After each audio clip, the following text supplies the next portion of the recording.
If you've ever looked in the mirror and thought, what is happening?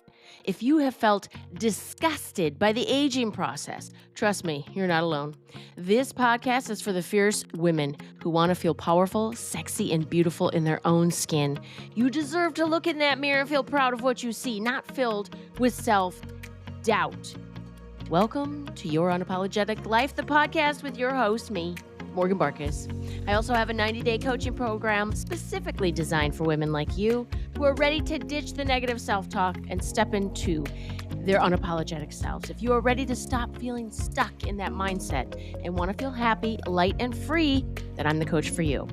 For now, settle in. Let's get ready to redefine what it means to live unapologetically. And hey, if you want to take the first steps towards that transformation, head over to morganbarkus.com and schedule a call with me to see if we're a good fit for my coaching program. Let's get into this episode. When the weather finally changes in the Midwest, people are outside. It is a beautiful thing. I stopped by a coffee shop that I like this morning, and it was busier than usual. People were outside, sitting around. People were walking around. It was wonderful.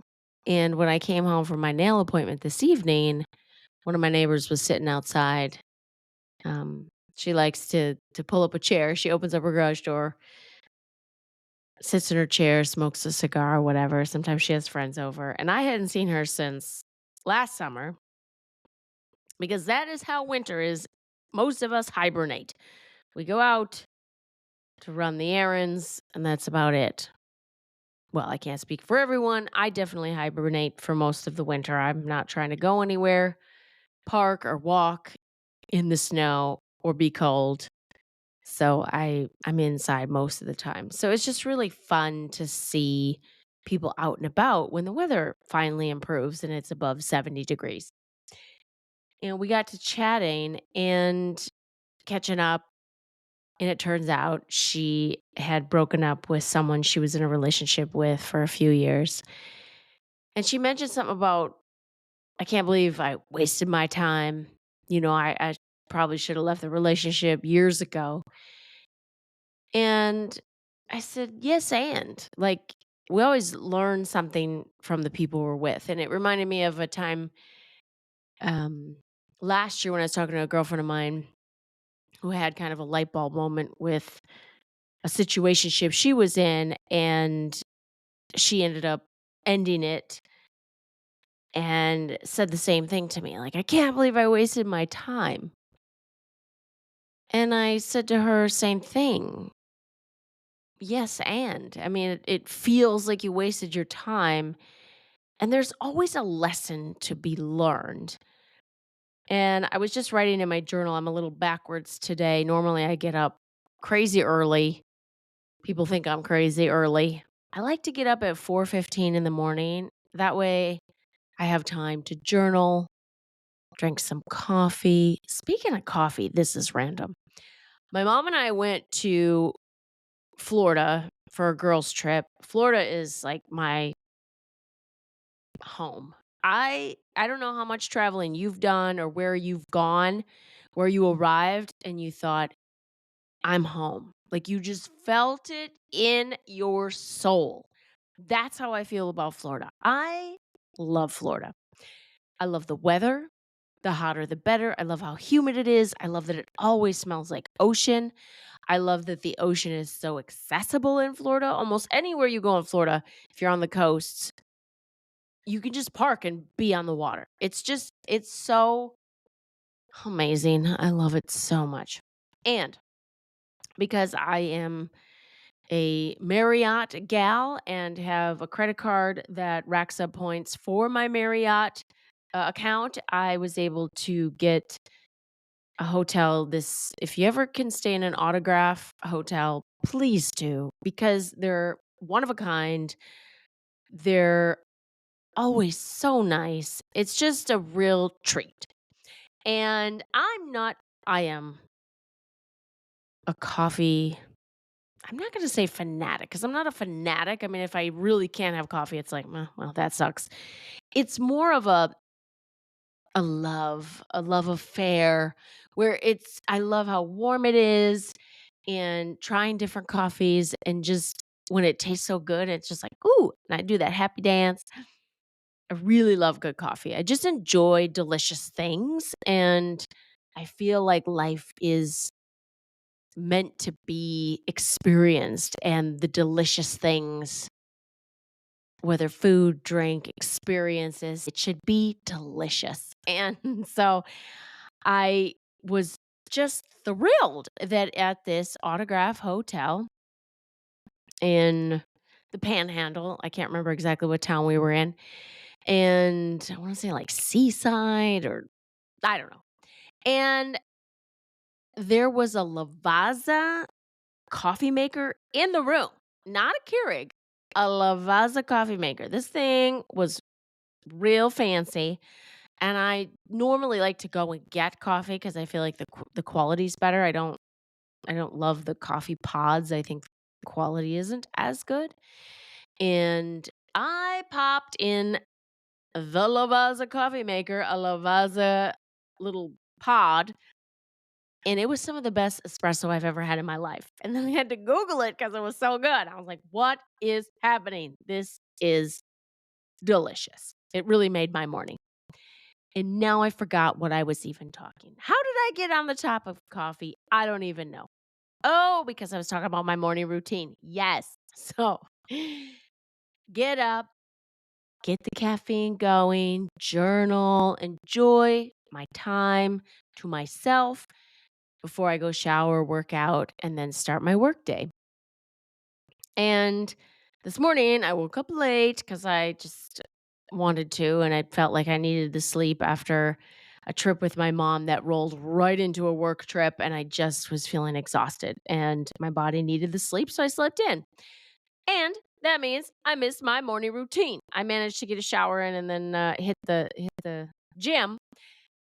Really wanted to journal because it had been a couple weeks since I journaled, and I was journaling and I started reflecting on the people that have come into my life and the lessons they've taught me. And some of the relationships I've had have not been healthy. And I think so. I was reflecting on some of the more recent people I've encountered. And there was one guy, and I thought, this guy, and they weren't toxic. Because at first, when I was writing my journal, I thought, oh, let me reflect on these toxic men that I've invited into my life. And I thought they're not toxic. They are just who they are. And I made the choice to spend time with these people and get loosey goosey in my standards, if you will. One guy was married, um, and his capacity for anything more than that was obviously limited. There was another guy, married, extremely controlling, thought he could be in a relationship with me and be married and tell me what to do. No. Another guy found out he was a scammer, was a love bomber, and found out how terrible that is. And that just because someone says a lot of nice things really fast, that's actually really unhealthy. There you go. Newsflash on that one for me. It all feels good until you're like, wait, this is probably not how this is supposed to play out. Another guy, really great guy, generous, kind, friend of mine, and yet unavailable and inconsistent. Um, Another one was selfish and moody. I'm just not. I'm a very easygoing person. I don't like confrontation. I'm just really generous in spirit. And so to be with someone that was like that, not great. Another guy who seemed a little mentally unstable and dismissive when I would share something with him. I was reflecting on these people I've encountered. I love people. I love to connect. Do you know who Brene Brown is? Brene Brown is amazing. She's a researcher and a writer and speaker, and she researches vulnerability. And she just has a lot of things to say about how we are with each other and how we are with ourselves and how to connect with other humans in a more meaningful way. She has this really cool exercise. You can get it online. It's like the values exercise or something like that. And she lists or yeah, I think that's what it is because when she would talk to people about feelings or emotions, most people could only name happy and sad and angry. And she wants to help people understand that there are so many more emotions than happy, sad, and angry. There are just a plethora of emotions. And then she also has this value exercise that she did or she has. And basically, you go through and you circle all the things that you value. And I can't think of I can't think of things right off the top of my head, to be honest, because I can only remember what my top value was. So basically, I circled everything that meant something to me. Then I narrowed it down to 5, and then I narrowed it down to 1. And my number 1 value in life is connection. I love to connect. I love to connect other people. I love to connect with people. Probably why I ended up getting a master's in marriage and family therapy. I wanted to understand myself. I want to understand why people interact the way they do, why it goes well, why it doesn't go well, how we can make it better and communicate better and connect in a engaging, deep, meaningful way. And so that's why I am always open to meeting new people. And I've gotten to the point now where I think everyone is here to teach me something. And even if someone is in my life for one night, 4 years, um, a friend forever that I have casual sex with, or however this is going to play out, what is this person here to teach me? And I've evolved in time and I want to understand more about myself by reflecting on what I invite into my life, what I keep in my life, what I'm learning as I'm going. So anyway, it was interesting because that's what like I said I was journaling about this evening is the encounter I had with my neighbor and thinking every single person that has come into our life is for a reason. And the folks that stay are also for a reason. The folks that it's short term, that's for a reason. Like every encounter, every connection, every experience, it has a cause and effect, because we were talking about her former partner, my neighbor's former partner, and what a terrible partner he was.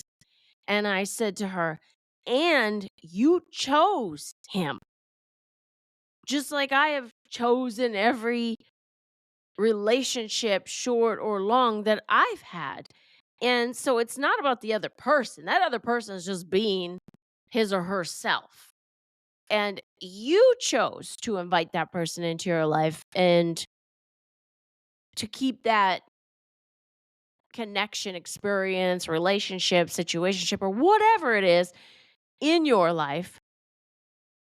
You made that choice and you left when you were ready and you didn't want to continue or you weren't finding value or there wasn't a lesson to be learned. So I don't really look at any relationship, situationship, experience as a waste of your time because I truly believe everything that comes into our life is for a reason, for a purpose. There is value there. And even if it wasn't a great experience, it was there for a reason. I just really believe that everything unfolds as it's supposed to. And because you leave the house one day and you go do a particular thing and then you meet this particular person, like all that was meant to happen. And there's all these sliding door moments in our lives where it's like, well, if I wouldn't have left or would have went to this other place, you might have met someone else. And this is how it happened. This is who you met at this time. And I feel like I'm going all over the place with this, and I guess I just don't want you to ever think that you're wasting your time with someone or an experience in your life. Because even, you think about not just relationships, but jobs or places you've lived or um I don't know, it just feels like it's never a negative thing. You might have had a negative experience and still you had a moment where you could have gone one of which way. That's the way you chose, and that's okay. Maybe it didn't turn out how you wanted it to, and there is a lesson in that. A girlfriend of mine that from college, she sent me something on Instagram, and it was because we were talking. It's really life. It always comes down to relationships. I feel like it seems like it's the universal thing that people talk about. When I eavesdrop, because I love to eavesdrop, and there's no shame in my eavesdropping game. And I even look at other people's phones. So, dude, if you don't have a screen protector or privacy thing on there, just saying. And I was sitting next to this gentleman on the airplane, and I was in the middle seat, and he was on the aisle, and my mom was on the window, and his wife and kiddos were across the aisle from him. And I was peeping his text messages because it seemed that he was a businessman who was catching up on text messages during the flight, and I was like, "Ooh," because he had one text message where there was an interaction that I was like, "I wonder if this is strictly work or if there's something a little more going on here." Anyway, I and then also just, if I'm eavesdropping on people at a restaurant or at work and, 2 girls are chatting, it seems like most people are always talking about relationships, and it could be with family or a significant other. It's something that affects our lives so profoundly, and it's happening all the time. Even when you say you don't want you're like, "I'm not dating anymore. It's difficult out there." And it's like and then yet you meet someone and then you're open to it all of a sudden because it happened. Like, you're just even when you're not open to it, you're open to it, or you're going through something, or you're getting out of something, you're getting into something, you're confused about something. It just seems like everyone is always wanting to connect, and it's just a universal thing. So anyway, back to my friend from college. We were catching up on the Instagram and in the DMs there, and we were talking about our situations, and I had ended a relationship, and she had ended a relationship, and then she was asking me, I think, about something. I can't remember if I was like dating someone. I don't even remember. And she sent me something that it was a paragraph of some sort, and basically the main line that hit me was, "What is meant for you will not leave." And I remind myself of that all the time, and what is meant for you cannot be forced, is how I extend that. And I say that because there are times when I'm out socially or I'm somewhere and I notice someone, and I think, one, I don't wanna be thirsty, so I'm not gonna chase it. In my 20s, I woulda chased it. I remember one time I was living in Minnesota at the time, and Lake Calhoun was, like, the spot to hang out, and I remember it was a beautiful summer day, and I saw this gentleman. A lot of people walk around the lake and socialize and hang out and do all the things, and I saw this guy, and I couldn't tell you what he looked like now. I just remember he was very good looking. I think he had longish hair, was curly. I was just like, "Woo, cute." And I happened to see what vehicle he came out of. And so I took one of my business cards and I wrote my name and number on there. And I was like, basically, if you're interested, and never heard anything back. And I was like, well, I shot my shot. And so, I still put myself out there. So I can't say I was thirsty. I was just taking chances. But I think I was probably a little thirsty in some ways. I used to go out to the club every night of the week except for Tuesdays, and I would go clubbing by myself, mind you. I just loved to dance. I didn't drink. I was just out wanting to dance and meet boys, and I did. Uh, Now I'm a little more low key about it. I just figure if I'm gonna cross paths with someone and there's a spark and it's meant to turn into something else, it will. And that so anyway, that goes back to, like I said, what my friend shared with me on the Instagram. It was just like, what's meant for you is gonna stay. And what's not, you don't have to force it. You don't have to manipulate, beg, or try to figure it out. It just is. And let it be that. And I don't know how that ties in exactly. Hopefully you're picking up what I'm putting down. That nothing is a waste of time. Everyone comes into your into your life for a reason. And to take the time to think about it, because someone else's actions, good or bad, indifferent, have nothing to do with you. They are their own person. They are going to always be their own person. There's nothing you can do about it. You love it, hate it, don't want to be around it, can't get enough of it, whatever. You get to choose where you stay, where you go, and what you learn from every and any interaction you have in your life. It's never a waste of time. It's there to show you something, teach you something, add value, give you perspective. And that's where I'm at with that. I was just, like I said, people come in and out of my life, and I'm to the point now where I just think, what is this person here to show me? What am I what am I learning about myself in this encounter or situation or relationship?